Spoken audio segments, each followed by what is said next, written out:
Ya bet, lihat. Lihat lah. Mana? Kayak apa nih? Dibalik kan? Hah? Dibalik ya? Coba lihatkan ke laptopnya.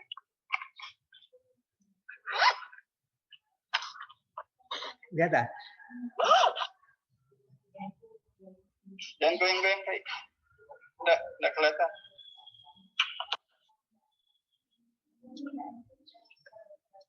Putar kameranya ke laptop.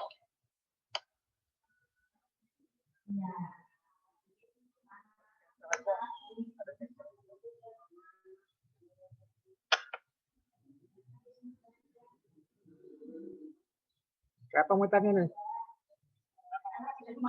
Hah? Sudah kan? Kelihatan kan?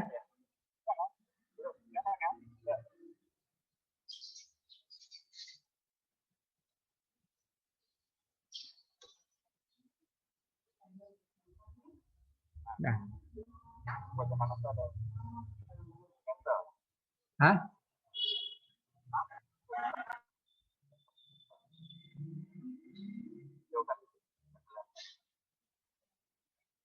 Nggak kelihatan, Bud.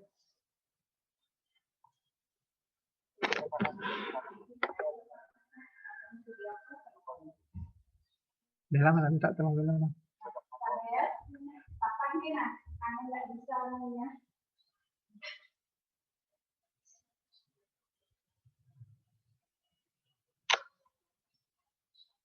Sebentar, Bud. Udah lah. Ya apa nih, Mas?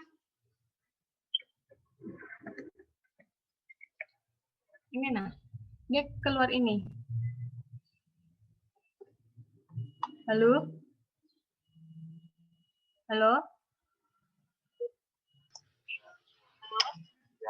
Dek, pilih apa? Pilih apa? Itu tutup aja sih yang itu yang Nggak bisa, ini harus pilih salah satu, yes atau no? Do you want to send? No kah? ya. Terus, done. Nah, ya. Cuma anehnya nggak ini keluar dari jamnya. Keluar dari jam ya. Masuk lagi. Ini kayaknya. Buka di itu sharing. Ini share. Ya, sharing. Ini nih. Nah, baru kalau yang teriak. Oh ya, enggak. Sudah. Oh ya. Ya sudah. Ya sudah masuk deh. Ya.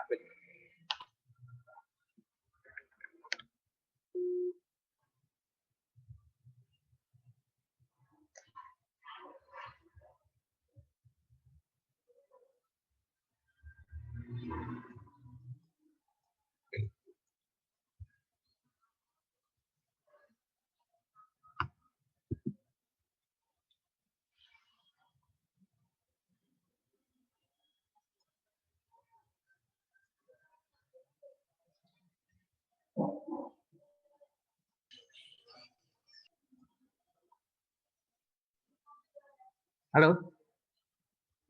Halo. Ya, Pak. Siap, ya, Pak. Siap bisa, Pak. Oke, bisa ya. Semua bisa dengar ya? Siap bisa, Pak. Ya. Oke, kita mulai aja kuliah kita ya. Mudah-mudahan bisa didengar dan lancar berjalan ya.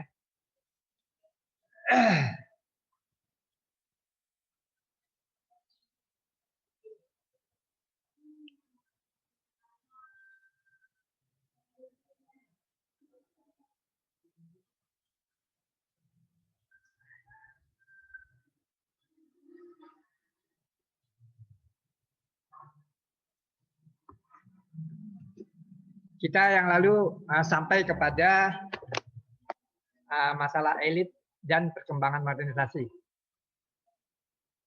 Ya, bisa didengar ya?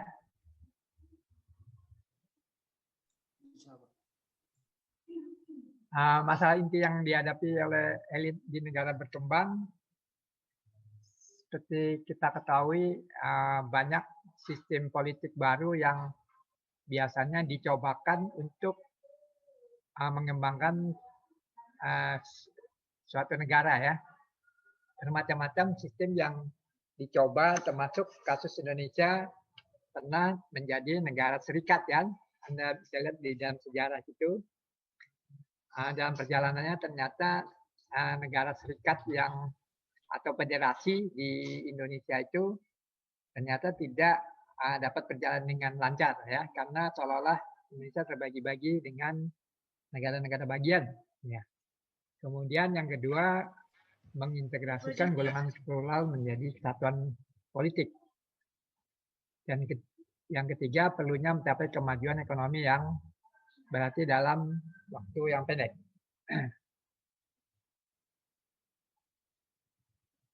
Kemudian saya lanjut, tipologi elit di banyak negara baru. Yang pertama adalah adanya elit kelas menengah, yaitu yang ditandai dengan adanya proses modernisasi di Eropa Barat dan Amerika Utara yang dimulai dari kelompok-kelompok kelas menengah yang pada waktu itu biasanya dia punya kepentingan untuk mengusahakan atau sebagai pengusaha gitu ya, pengusaha. Biasanya mereka kalau di Amerika dia usaha-usahanya misalnya di bidang pertanian ya, di bidang pertambangan dan lain-lain, dan kelompok-kelompok ini memunculkan kelas menengah yang dia di Amerika memerlukan pekerja-pekerja ya, pekerja-pekerja yang pada waktu itu didatangkan dari negara-negara Afrika. Itu asal mula orang kulit hitam di negara Amerika ya, karena dia bekerja di sektor perkebunan dan juga pertambangan yang ada di sana. Kelompok elit ini tidak menghendaki campur tangan pemerintah karena pemerintah dianggap mengganggu bisnis dia, mengganggu usaha dia misalnya menarik pajak, membangun regulasi yang rumit dan sebagainya. Sehingga dia tidak menghendaki campur tangan pemerintah dalam kehidupan ekonomi mereka terlalu jauh gitu ya. Yang diinginkan adalah pemerintah bekerja hanya sebatas menyelesaikan masalah ketika ada konflik di antara mereka. Itu yang terjadi pada keinginan dari elit kelas menengah. Kemudian ada kelompok pemimpin dinastik, yaitu kelompok pemimpin yang muncul di negara-negara seperti Jerman, Jepang, Iran, dan sebagainya yang berasal dari aristokrasi dengan masyarakat yang ada agraris atau masyarakat petani. Ya. Yang dipandang sebagai elit, kalau di negara Jepang misalnya kelompok samurai itu kelompok pembela raja atau bala tentara gitu ya. Kemudian kelompok-kelompok suku ideologi mempertahankan orde dan tradisi. Dia kecenderungannya mempertahankan tradisi yang sudah berjalan selama ini. Dengan kata lain, dia sebenarnya juga tidak menghendaki adanya perubahan pola-pola tradisional. Ini disebut dengan kelompok tipe elit pemimpin dinastik. Ya. Karena ada dinasti-dinasti yang mungkin bisa turun-temurun. Ya, turun-temurun. Ketiga, pejabat kolonial adalah pejabat-pejabat yang pada awalnya bekerja untuk kepentingan kelompok kolonial. Pejabat ini bisa jadi orang Belanda itu, kelompok penjajah itu sendiri ataupun kelompok-kelompok pribumi yang dipekerjakan oleh kaum penjajah untuk membantu dia di dalam menjalankan roda pemerintahan di daerah negara jajahan. Termasuk dalam hal ini dipakainya kelompok-kelompok elit lokal adalah dalam kaitannya untuk mendapatkan atau mengumpulkan upeti, ya, upeti dari negara yang dijajah dengan lebih efisien, ya, lebih efisien. Kenapa efisien? Karena dia pejabat kolonial ini lebih dekat dengan masyarakat di sekitarnya, dan yang kedua, dia pasti dibayar lebih murah daripada menggunakan pejabat-pejabat negara penjajah itu sendiri. Keempat adalah kaum intelektual revolusioner. Terdiri dari kaum intelektual atau kelompok yang berpendidikan, tapi dia tidak mendapat tempat di dalam struktur yang ada. Struktur yang ada itu yang dimaksud adalah struktur negara kolonial, negara yang menjajah. Dia tidak ada kesempatan masuk di dalam struktur itu, sehingga dia membuat gerakan-gerakan yang revolusioner. Ya. Ideologinya kebudayaan dan suku masyarakat dianggap ketinggalan untuk masyarakat yang modern, sehingga dia menghendaki adanya perubahan-perubahan menuju kepada masyarakat modern. Ya. Perubahan yang dimaksud misalnya perubahan bahwa di dalam masyarakat modern adanya lembaga-lembaga yang dapat mewakili kepentingan masyarakat. Ya, adanya lembaga-lembaga yang dapat mewakili kepentingan masyarakat. Misalnya lembaga perwakilan, kemudian adanya keinginan-keinginan untuk dapat membangun aspirasi masyarakat, ya, dan kehidupan-kehidupan yang lebih maju sesuai dengan kehidupan masyarakat modern, ya, termasuk kebebasan mengungkapkan pendapat dan sebagainya. Kemudian ada yang disebut dengan pemimpin nasional. Elit pemimpin nasional ini ada di Indonesia, di Mesir, Meksiko, dan sebagainya. Ya. Di Indonesia kita kenal banyak para pahlawan kita yang juga berjuang di bidang politik. Ya. Misalnya apa? Mendirikan partai-partai.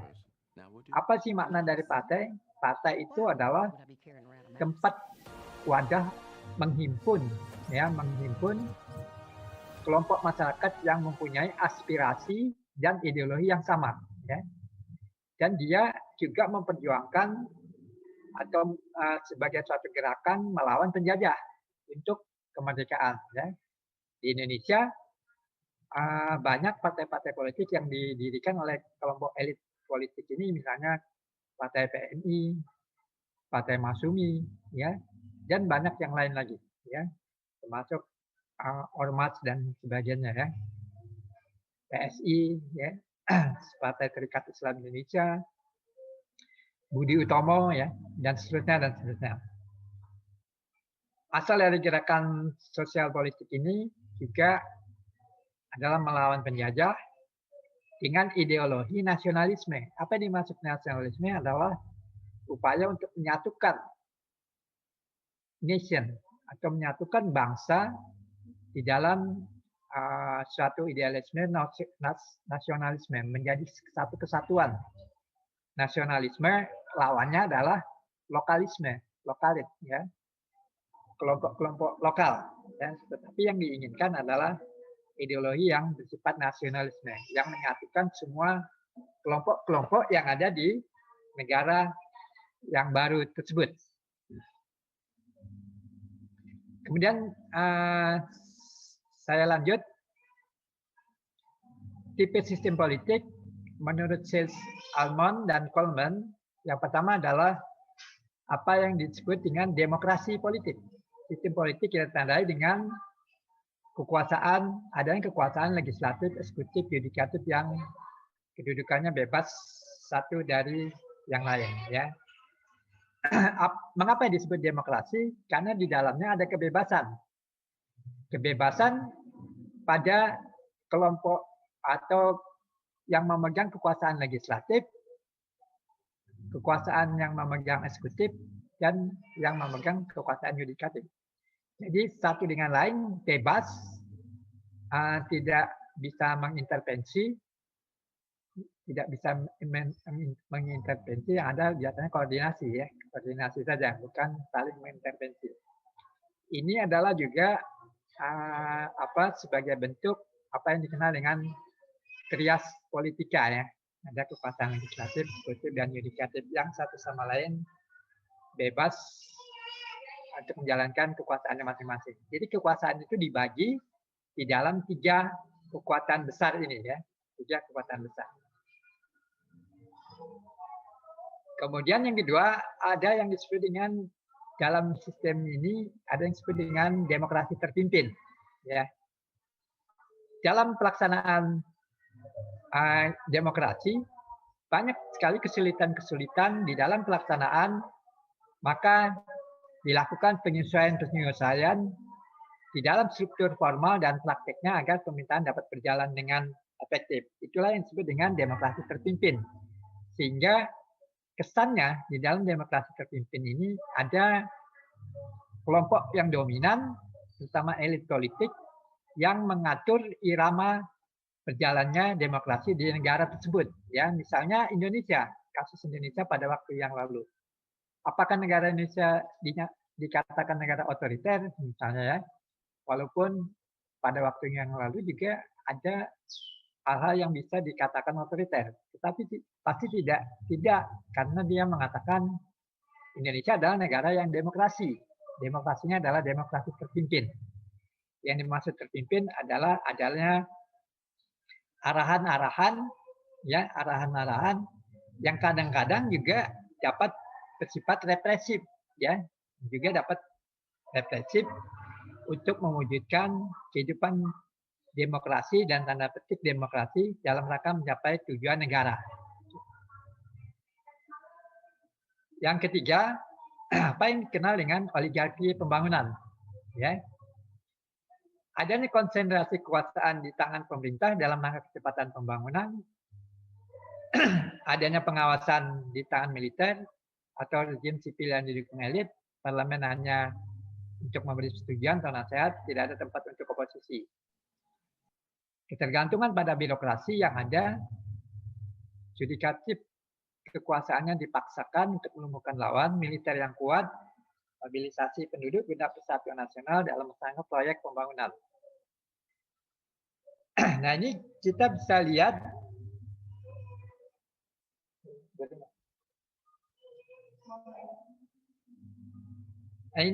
lihat kasus Indonesia pada waktu yang lalu, pada zaman Orde Baru ya. Kita bisa bandingkan apakah pada waktu itu telah terjadi suatu sistem yang berorientasi kepada oligarki pembangunan. Kalau saya menjawab, bisa juga ya. Misalnya kita ambil contoh konsentrasi kekuasaan di tangan pemerintah dalam rangka kecepatan pembangunan. Ya.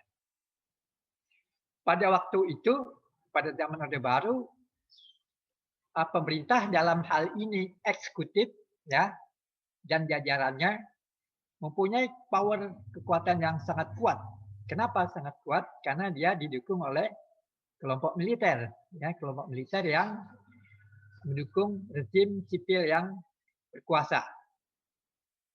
Semua hal yang menentang, ya, semua kelompok yang menentang, oposisi dan sebagainya tidak diperbolehkan. Ya. Bahkan dia cenderung melakukan apa yang dikenal dengan tangan besi. Ya. Ada penangkapan, ada pemberedelan koran, dan sebagainya. Semua itu dilakukan dengan alasan atau dengan dalih dalam rangka mempercepat pembangunan. Jadi ketika pembangunan itu dilakukan, harapannya tidak ada yang mengganggu, ya, mengganggu dalam arti tanda petik ya, mengganggu yang dapat menghambat laju pembangunan. Itu yang terjadi ya, oligarki pembangunan. Ini banyak sekali dilakukan di negara-negara baru ya, termasuk bukan saja di Indonesia, tapi negara-negara baru di Afrika dan sebagainya.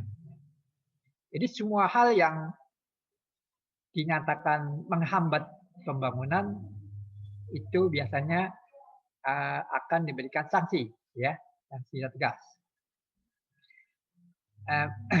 Demikian juga pengawasan ada tangan militer atau rezim sipil yang didukung elit. Jadi dalam oligarki pembangunan militer sangat dominan, tapi dominasi militer juga mendukung pemerintah yang berkuasa.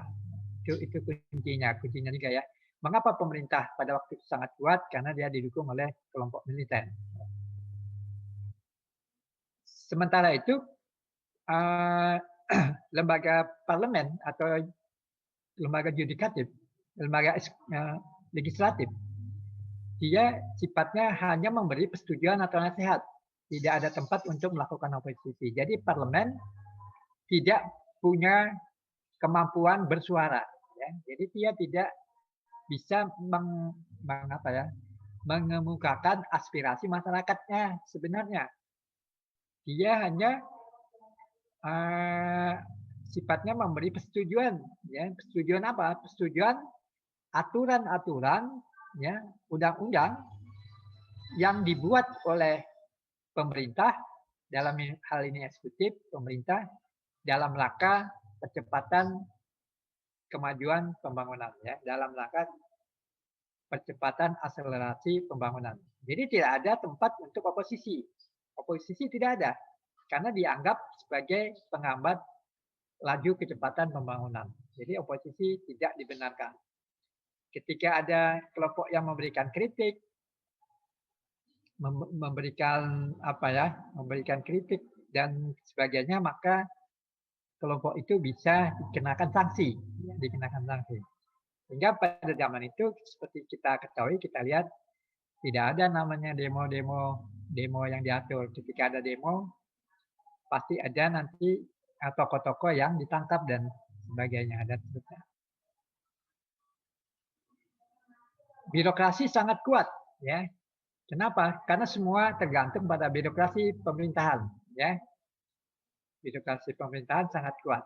Kenapa? Dia yang mengatur semuanya, termasuk mengatur yudikatif, mengatur kelompok legislatif. Karena di mana kekuatan birokrasinya?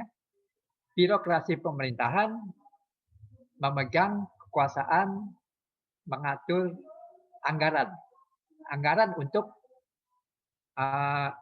yudikatif, anggaran untuk legislatif.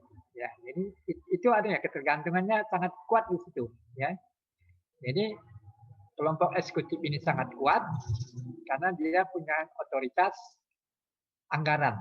Ya, karena punya otoritas anggaran di mana kelompok yudikatif dan legislatif sangat tergantung kepada anggaran yang ditetapkan oleh birokrasi, sehingga tidak bisa berbuat banyak. Ya, demikian juga kelompok yudikatif atau kelompok yang mengawasi undang-undang, kekuasaannya justru dipakai untuk melumpuhkan kekuatan lawan politik. Ya. Jadi ketika ada lawan politik yang mau memberikan kritik dan sebagainya, maka kelompok yudikatif ini memberikan dukungan kepada pihak pemerintah dan bisa memberikan saksi-saksi kepada kelompok lawan tadi. Militer yang kuat, ada mobilisasi penduduk guna persatuan nasional dalam pelaksanaan proyek pembangunan. Jadi kelompok militer juga sangat kuat. Kenapa kuat? Dia bisa berada di semua lini pembangunan, ya. Jadi kelompok militer kuat karena ada di semua lini pembangunan, ya. Kuat dalam arti kuat posisi politik, ya. Kalau militer memang harus kuat, ya. Tetapi dalam hal ini yang dimaksud kuat adalah posisi politiknya, ya. Kita bisa lihat pada zaman yang lalu militer ada di parlemen sebagai fraksi ABRI, kan? Anda bisa lihat ada fraksi ABRI di dalam DPR kita, ya. Kemudian banyak militer aktif maupun yang sudah pensiun menduduki jabatan tertentu di pemerintahan. Misalnya gubernur, ya, wali kota, ya. Itu kebanyakan juga diduduki oleh kelompok militer pada waktu itu. Kenapa? Karena kelompok militer ini sangat mendukung birokrasi pemerintahan dalam rangka pembangunan.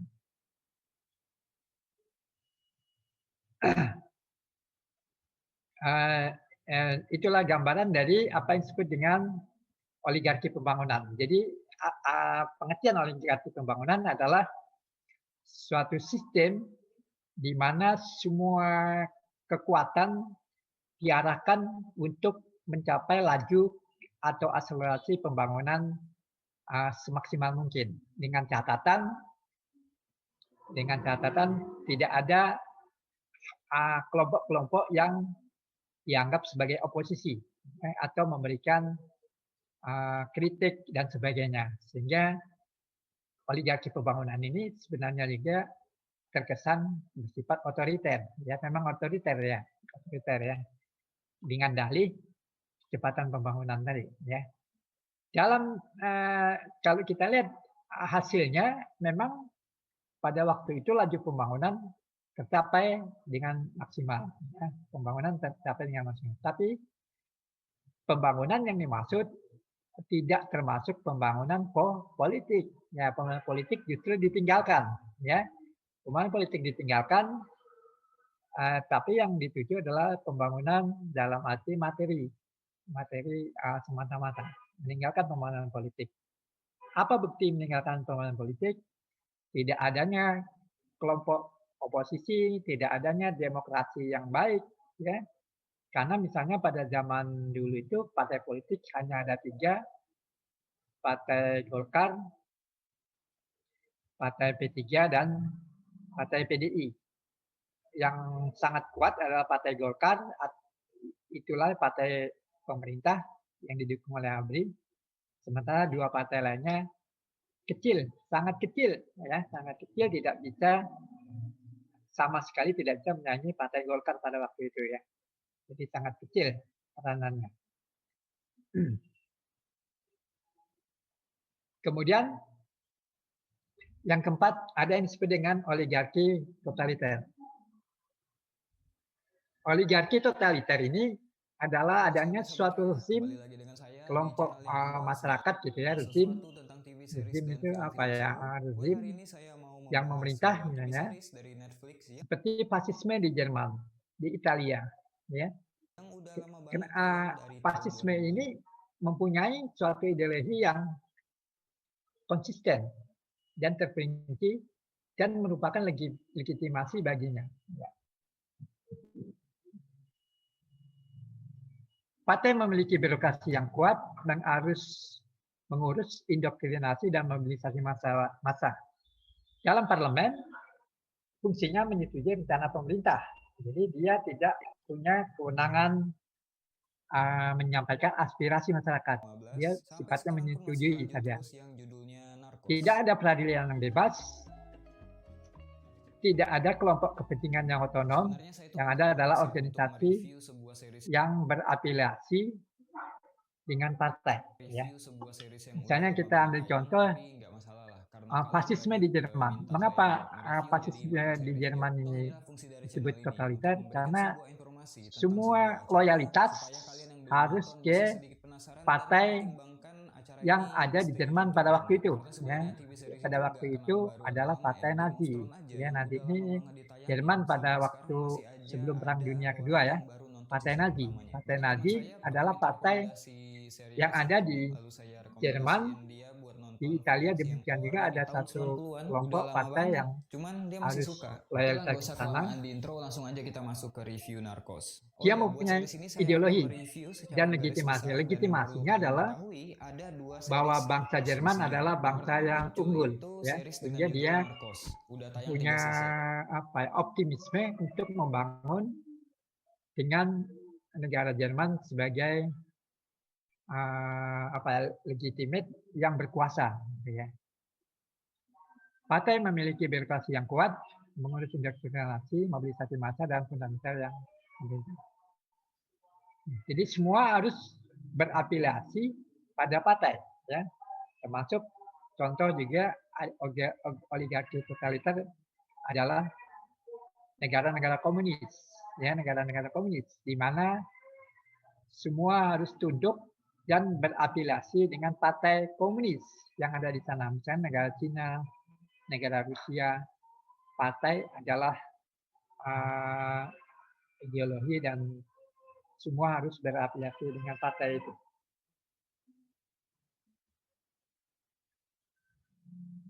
5. Organisasi oligarki tradisional. Elit dinasti dapat bertahan, raja dan kelompoknya mendapat pengesahan karena tradisi.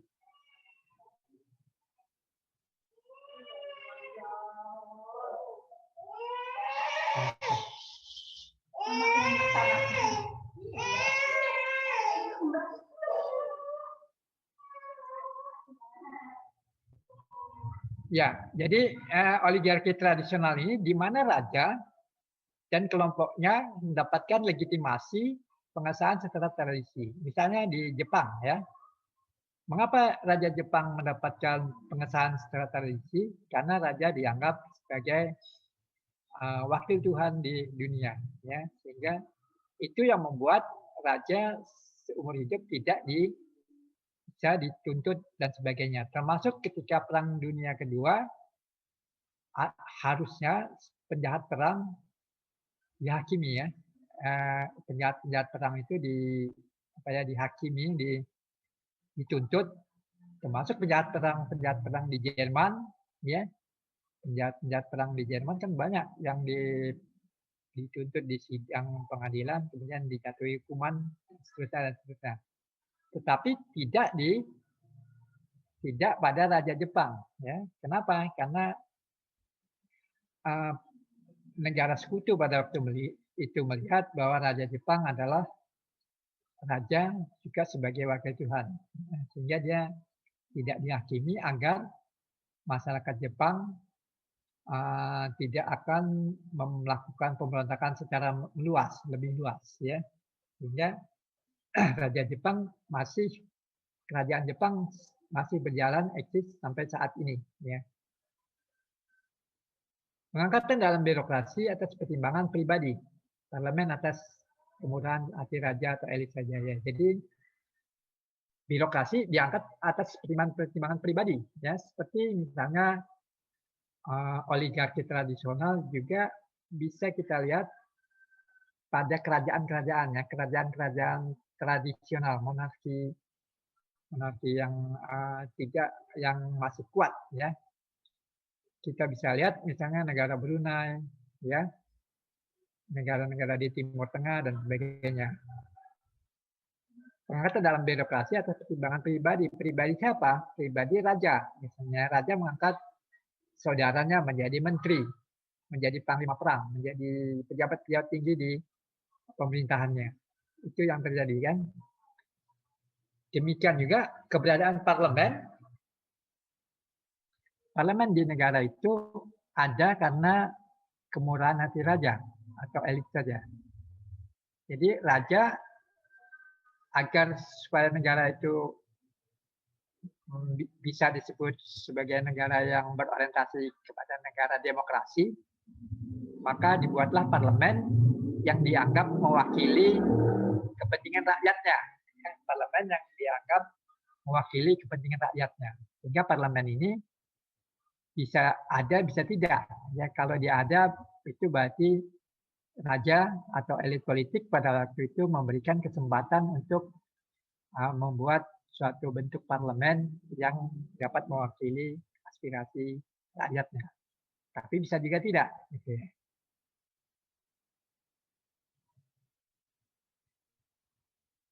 Kemudian saya lanjut. Menurut Cloud and Wells, atau sebelum saya lanjut mungkin ada pertanyaan dulu. Ya, kita sampai kepada elit politik dan tipe elit politik dan tipe sistem politik, ya. Ada pertanyaan dulu, ya, sebelum saya lanjutkan. Silakan.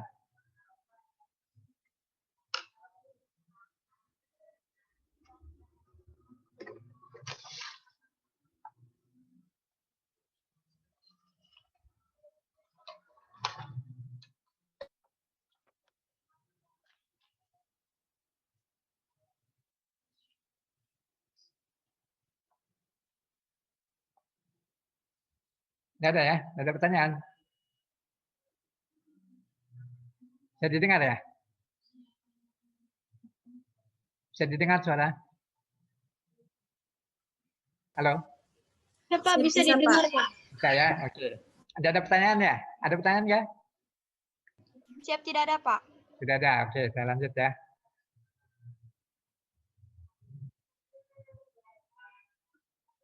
Kemudian kita lihat ciri-ciri modernisasi politik. Jadi pembangunan politik itu ditandai juga munculnya apa yang disebut dengan modernisasi politik. Artinya perubahan sistem politik menuju sistem politik yang lebih modern. Ya. Yang modern adalah yang bisa suatu sistem yang mampu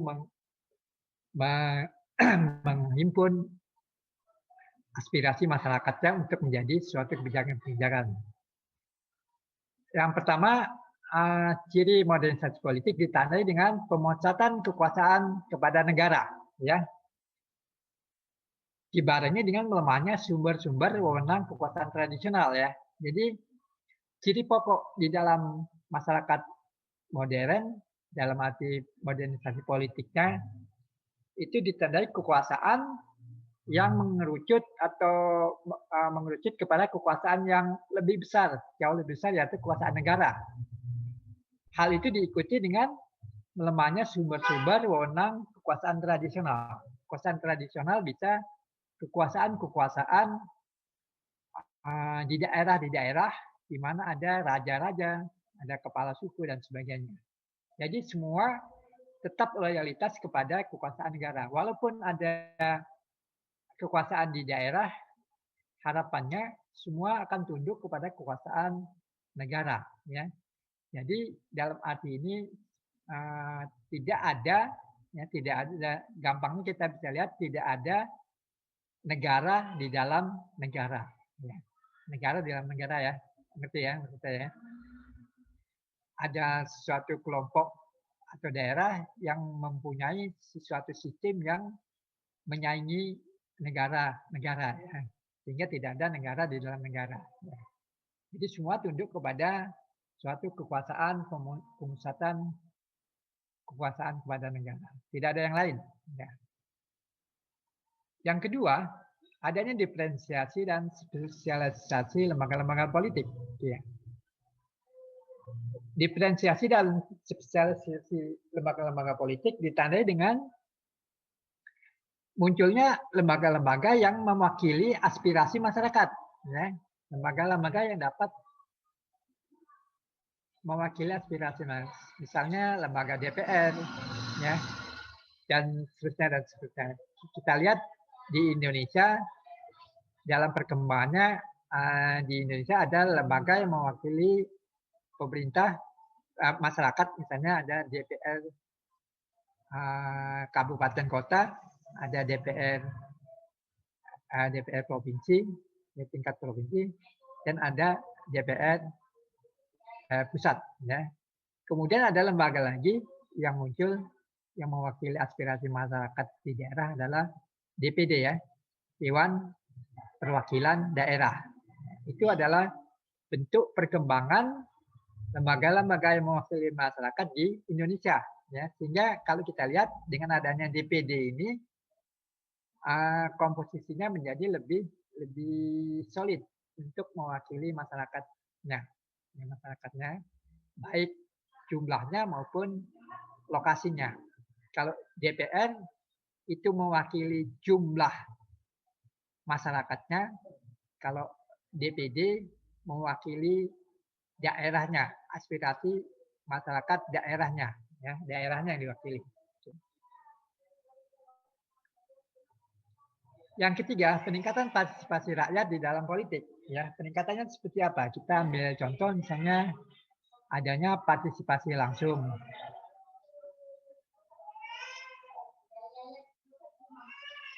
Ada partisipasi langsung, misalnya pemilihan langsung dan sebagainya. Peningkatan partisipasi masyarakat baik melalui perwakilan maupun partisipasi langsung. Semakin banyak keikutsertaan masyarakat memberikan partisipasi di dalam pengambilan keputusan, ya. Semua keputusan harus ada aspirasi masyarakat. Misalnya partisipasi di dalam pembuatan undang-undang, ya. Undang-undang tentang tenaga kerja, misalnya. Sejauh mana masyarakat berpartisipasi? Kalau tidak, maka muncul seperti yang kasus sekarang, kan, menurut informasi. Hal itu terjadi karena kurangnya partisipasi masyarakat di dalam membangun atau membentuk undang-undang. Ya. Artinya partisipasi langsung, ya, bukan partisipasi melewati perwakilan. Yang keempat, kesediaan individu untuk mengidentifikasikan diri dengan sistem politik sebagai keseluruhan. Ya. Kesediaan individu mengidentifikasikan diri ini bisa dilihat semua masyarakat harus berada di dalam suatu organisasi yang disebut negara. Ya. Apa contohnya? Contohnya misalnya ketika kita memegang kartu penduduk suatu daerah, itu artinya kita sudah masuk di dalam suatu organisasi negara secara formal. Ya. Walaupun banyak juga warga kita yang belum punya KTP ya, tetapi dia berada di negara Indonesia. Harusnya semua warga negara Indonesia punya KTP, kartu tanda penduduk yang sah, ya, yang termonitor di dalam suatu organisasi negara. Ya. Jadi kita harus mengidentifikasikan diri di dalam sistem politik sebagai keseluruhan. Bentuk identifikasi dalam sistem politik juga adalah bagaimana kita memberikan kritik, memberikan suara, partisipasi dan sebagainya dalam rangka membangun suatu sistem ya secara keseluruhan.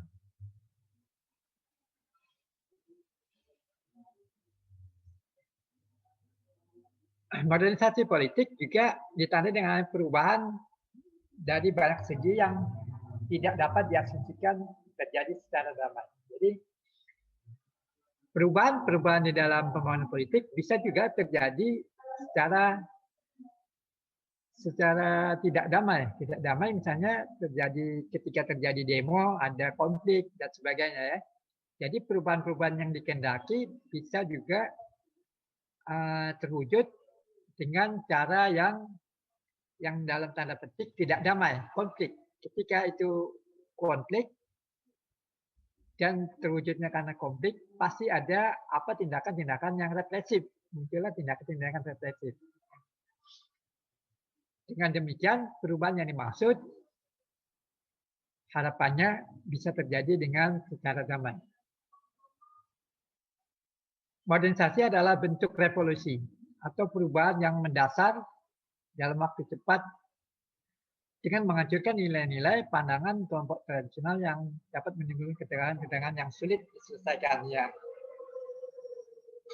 Seperti kita ketahui, kelompok-kelompok tradisional dengan norma-normanya tersendiri, dengan norma-norma aturan-aturannya tersendiri, biasanya juga dapat bertentangan, ya, bertentangan dengan kelompok-kelompok tradisional yang lain, ya, kelompok tradisional yang lain, sehingga kelompok yang satu bisa konflik dengan kelompok tradisional yang lain, ya, sehingga hal ini perlu adanya perubahan semua nilai-nilai yang sifatnya dalam tanda petik tradisional, ya, karena akan menimbulkan konflik satu dengan lainnya, ya. Sehingga muncullah dalam konsep ini apa yang disebut dengan modernisasi dengan suatu revolusi. Apa yang disebut dengan revolusi adalah perubahan yang sangat mendasar. Modernisasi adalah faktor penting yang mempengaruhi negara-negara di seluruh dunia. Ya, jadi negara-negara di seluruh dunia karena akan terjadi suatu perubahan menuju modernisasi karena ada pengaruh negara-negara yang lain, ya, yang sudah melakukan modernisasi. Ya. Misalnya modernisasi politik di suatu negara dengan mengadopsi sistem demokrasi, ya, sistem demokrasi. Itu juga dapat mempengaruhi negara-negara baru di dunia untuk mengadopsi suatu sistem demokrasi tadi, ya. Atau sistem yang lain, sistem tradisional tentunya nanti harus kalau terjadi perubahan menuju modernisasi.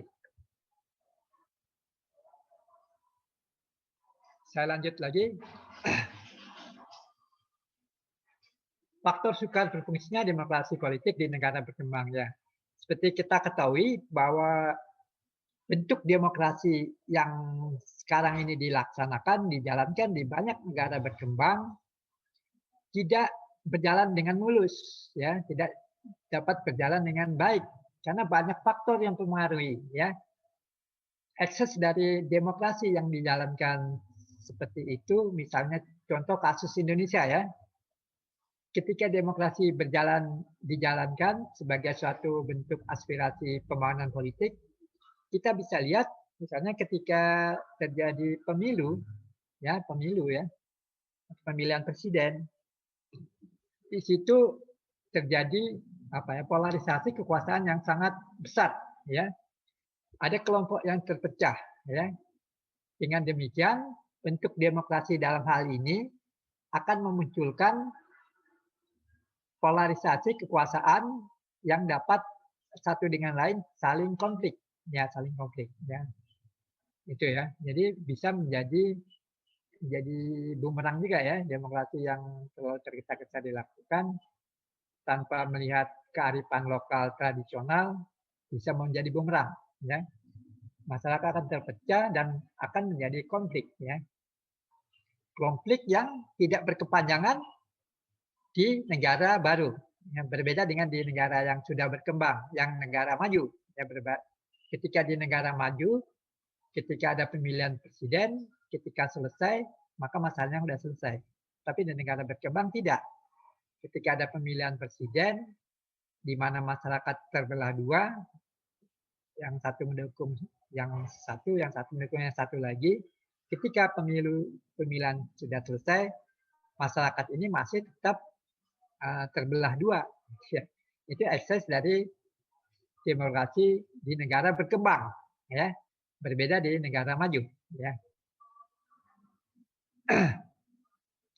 Menurut Lipset, kurangnya syarat pokok agar demokrasi dapat berkembang dengan baik karena satu, perkembangan ekonomi yang sebagai syarat mutlak kehidupan demokrasi. Jadi di negara berkembang, ya, masalah ekonomi masih belum stabil, ya, masih banyak masalah, ya. Ketika demokrasi dijalankan di negara itu, maka ini merupakan penghambat untuk menuju kehidupan demokrasi yang baik. Ya, kita ambil contoh misalnya ketika pemilu munculnya money politik. Kenapa money politik kuat muncul? Karena masyarakat masih ekonominya lemah. Ya. Jika dengan iming-imingi uang, kita akan tergiur. Ya. Di negara maju tidak seperti itu. Ya. Mereka tidak melihat berapa banyak uang yang akan diberikan pada saat itu, tetapi mereka melihat apa program yang akan dilakukan oleh kandidatnya. Apa yang akan dilakukan oleh kandidatnya. Ya, itu contohnya, ya. Termasuk contoh-contoh yang lain, ya.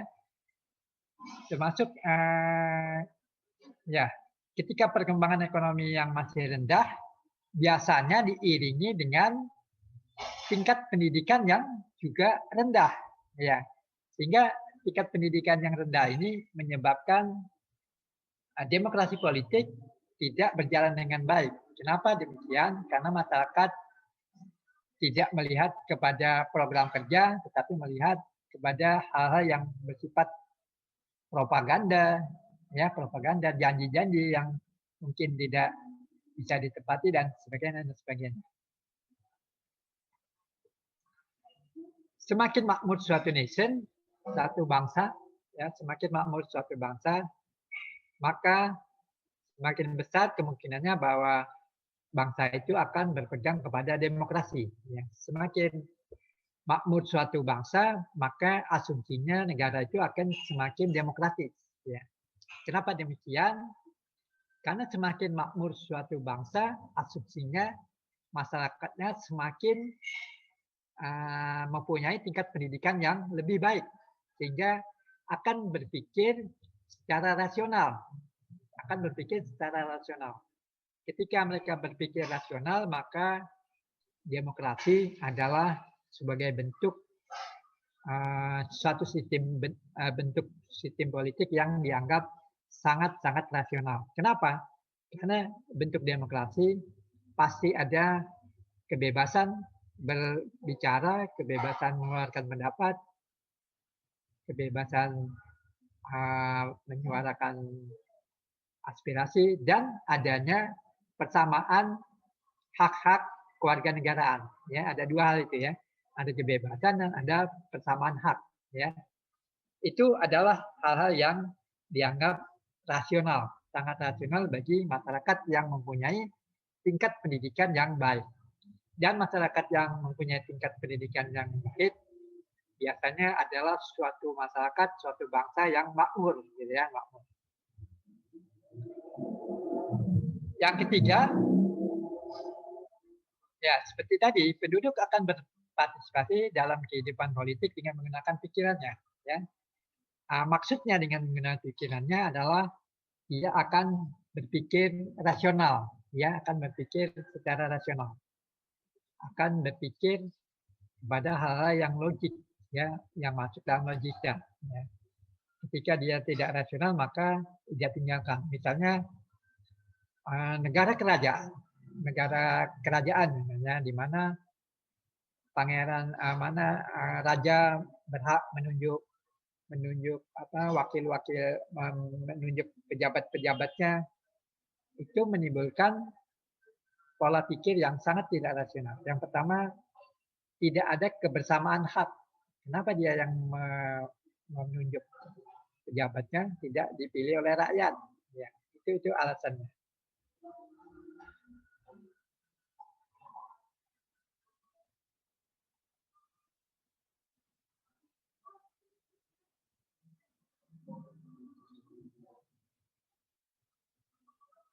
Kemudian yang kedua, pentingnya dan arti peran kelompok plural dalam vertikal adanya pertentangan di antara kelompok tersebut yang tidak dapat diatasi. Ya. Banyak negara-negara baru, ya, negara-negara baru yang di dalamnya ada kelompok-kelompok yang satu dengan lain ada pertentangan. Ya. Pemimpin tradisional yang telah berhasil memperoleh kekuasaan akan menghalangi adanya perubahan. Ya, jadi ini dua hal ini. Yang pertama adalah demokrasi tidak berjalan dengan baik di negara berkembang karena adanya dua kelompok yang bertentangan sulit diatasi. Yang kedua karena juga pemimpin-pemimpin tradisional yang telah berhasil memperoleh kekuasaan akan menghalangi adanya perubahan. Perubahan ini yang dimaksud adalah perubahan-perubahan menuju kehidupan yang lebih rasionalistis, yaitu perubahan menuju kehidupan yang lebih demokratis. Dan ketiga, keputusan yang demokratik, keputusan mayoritas tidak dikenal oleh budaya negara berkembang yang adalah keputusan dengan musyawarah. Jadi musyawarah ini maksud adalah keputusan yang diambil secara bulat, tidak dikenal mayoritas.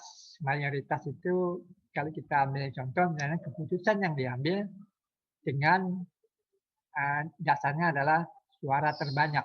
Ya, suara terbanyak. Nah itu biasanya tidak dikenal di negara baru atau negara tradisional. Ya, mereka mengenal adalah budaya musyawarah. Ya, musyawarah ya.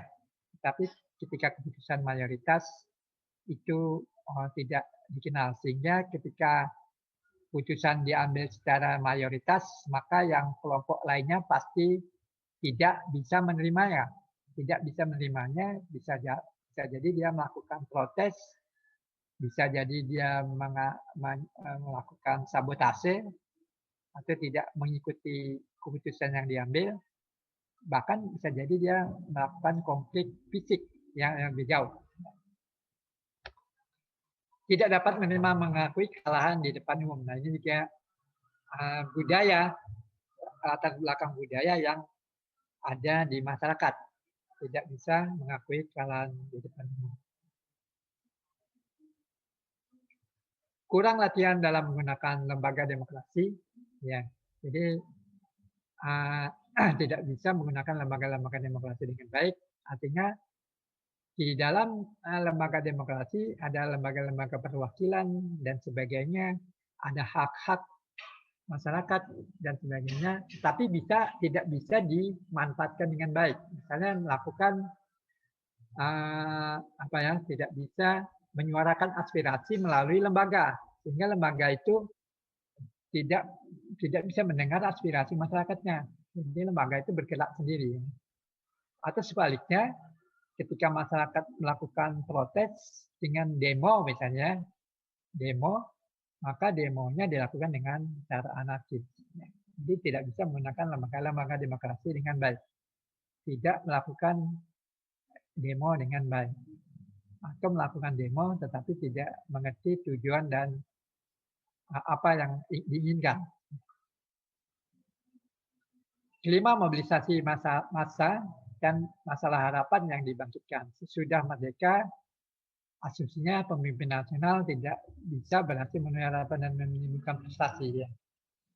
Jadi ini juga terjadi kehidupan demokrasi menyebabkan frustasi. Kenapa? Karena dalam faktanya harapan-harapan untuk hidup lebih baik sejahtera tidak tercapai. Ya. Sehingga kehidupan demokrasi yang lebih rasionalistis dianggap juga tidak dalam tanda petik tidak baik. Tidak baik. Kenapa? Karena tidak berhasil mewujudkan kehidupan yang lebih sejahtera.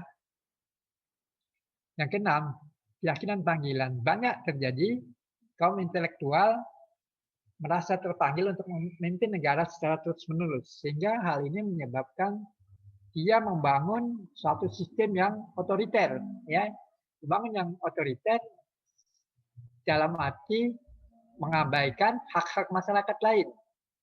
Dengan demikian, maka kehidupan demokrasi akan menjadi masalah. Ya. Ketika kita mau hidup secara demokratis, maka pemimpin negara harus dipilih dan akan diganti secara pemilihan. Ya. Ketujuh, terbatasnya alternatif lapangan kerja, sehingga orang karena lapangan kerja terbatas, maka orang cenderung untuk memimpin negara atau menjadi anggota legislatif dan sebagainya merupakan lapangan kerja yang harus dilakukan dan diperjuangkan secara terus-menerus. Ya. Jadi dalam arti di situ dalam tanda petik pengabdiannya kurang, tetapi lebih kepada mencari kehidupan, mencari makan di situ ya, bukan pengabdian. Kenapa? Karena lapangan kerja tidak ada. Kalau lapangan kerja banyak, ketika dia jadi anggota legislatif misalnya, ketika selesai dia bisa bekerja di lapangan kerja yang lain. Kalau tidak ada lapangan kerja yang lain, dia mengharapkan bekerja di situ terus selama-lamanya. 8. Kemacetan dan korupsi. Ya, ini juga menyebabkan demokrasi tidak berjalan dengan baik. Karena ada korupsi di sini, maka yang terjadi apa? Money politik. Ya, orang bekerja, orang menyoblos dengan mengharapkan uang. Ya, uangnya dari mana? Dari korupsi. Kenapa?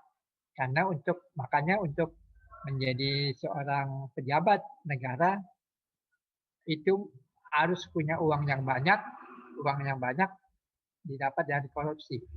Ketika dia tidak korupsi, maka ketika dia menjabat, dia harus melakukan korupsi untuk menutupi pengeluaran yang sudah dilakukannya. Itu yang terjadi ya, termasuk di kasus Indonesia. Terjadi di negara kita kan, kita lihat korupsi ini terjadi di banyak tempat ya.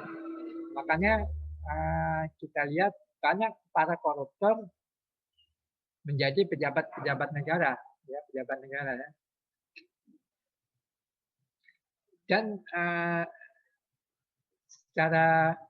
secara tradisional juga di negara berkembang demokrasi ini juga menurunkan atau melahirkan apa yang disebut dengan politik dinasti. Ya, politik dinasti ya. suaminya jadi pejabat, istrinya jadi pejabat, anaknya juga nantinya jadi pejabat politik ya, jadi pejabat politik. Suaminya jadi bupati, istrinya jadi ketua DPR, kemudian anaknya jadi anggota DPR dan seterusnya. Banyak kan itu terjadi.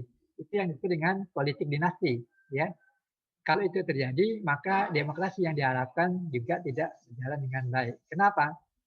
Karena ketika misalnya suaminya jadi bupati, istrinya jadi ketua DPR, maka pasti akan terjadi kerjasama dalam rangka melakukan tindak pidana korupsi dalam tanda petik dengan secara apa ya, tersembunyi ya, terstruktur ya.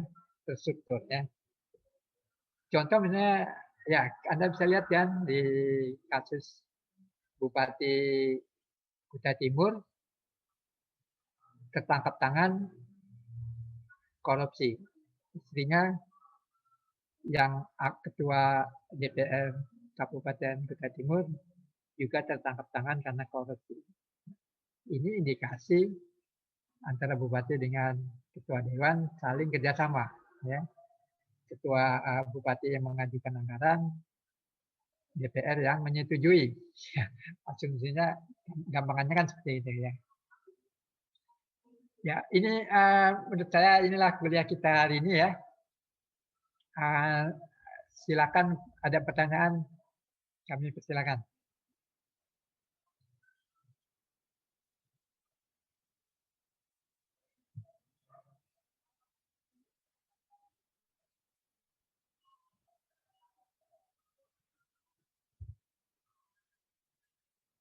Halo, bisa didengar ya? Siap bisa, Pak. Ya, ada pertanyaan silakan.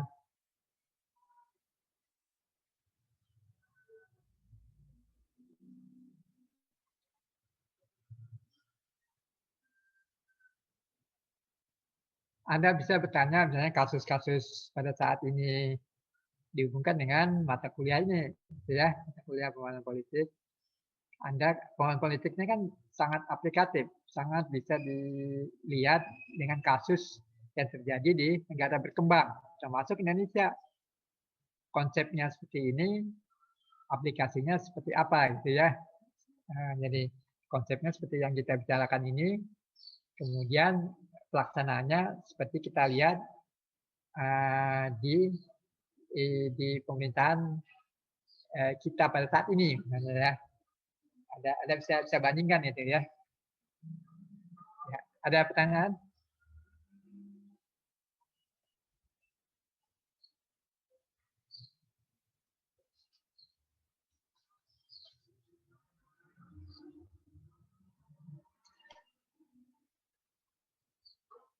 Oke, enggak ada ya.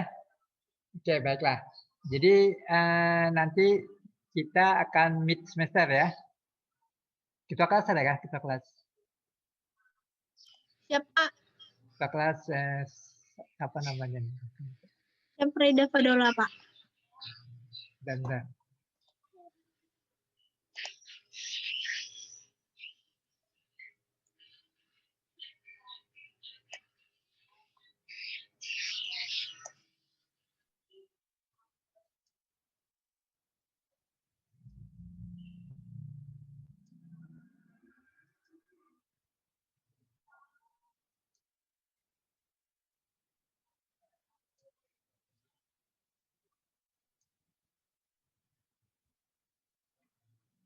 siapa namanya ketua kelasnya? Siap, Reda Fadola, Pak. Reda Fadola ya. Siap, ya, Pak. Di sini kok enggak muncul ya ini? Siap, Pak. Saya mohon izin mematikan kamera, Pak, dikarenakan tubuh saya sedang tidak fit, Pak. Oh gitu ya. Ya oke. Siap, Jadi terima kasih. ketua kelas mohon diinformasikan kepada semua temannya dalam minggu ini nanti ada kuis, nanti yang bukan kuis ya, mid semester, nanti yang dilaksanakan oleh program studi ya. Siap, ya, Pak. Ya, kemudian Materi kan saya sudah kirim yang pertama ya. Nanti sebentar saya kirim lagi materi yang kedua ya. Siap ya, Pak. Ya, oke. Hari ini adakah temannya yang tidak hadir? Siap, ada, Pak. Berapa orang? Siap, Pak, ada 3 orang yang tidak dapat hadir, Pak. Iya, ya. Siapa namanya nih? Siapa yang pertama? Fahmi Damanhuri, Pak. Di mana dia? Lokasi mana? Siap, di Tarakan, Pak. Tarakan tidak bisa kan? Yang kedua? Siap, Pak. Untuk Fahmi Damanhuri tidak dapat dihubungi, Pak. Oh, tidak dapat dihubungi ya. Siap ya, Pak. Yang kedua? Yang kedua ada Katrina Cornelia Hagung, Pak. Katrina Cornelia Hagung, Pak. Agung. Di mana lokasi? Siap, Pak, di Kutai Barat, Pak. Di mana? Di kota desa apa? Di kampung apa? Desa apa?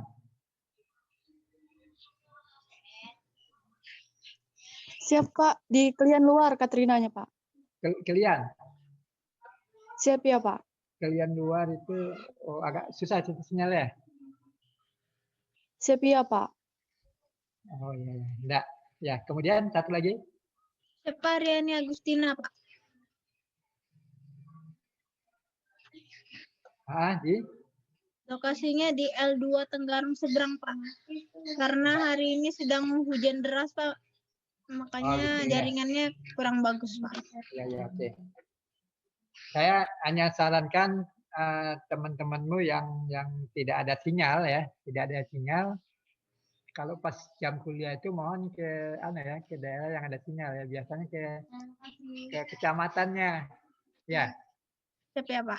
ke kecamatan biasanya sinyalnya ada situ lebih kuat daripada di desa ya.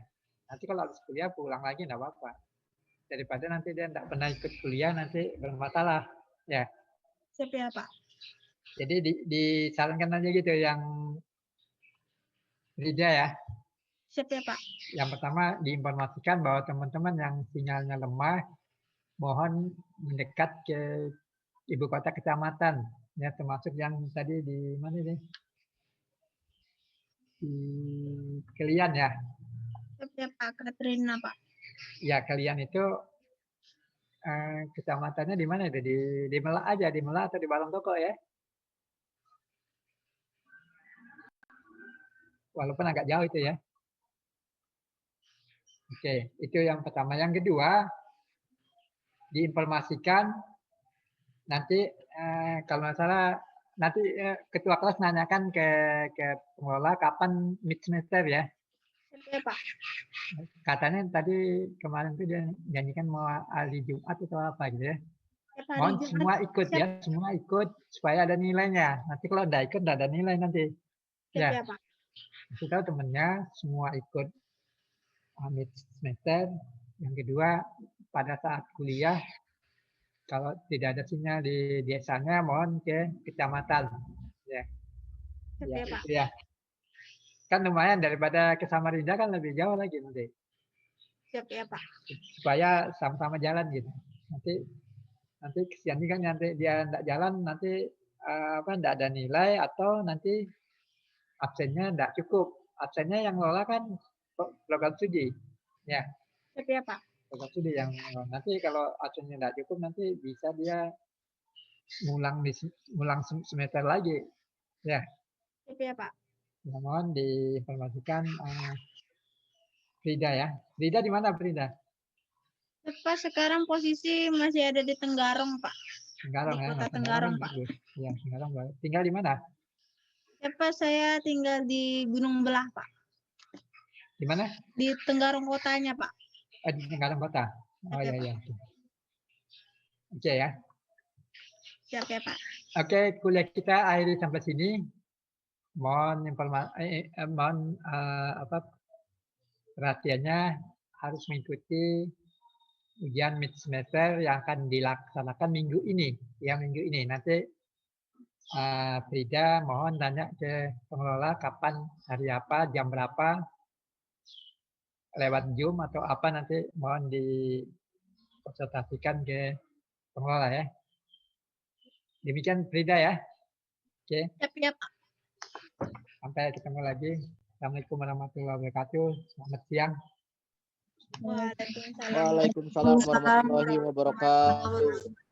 Siap, terima kasih Pak. Terima kasih, Pak. Terima kasih, Pak.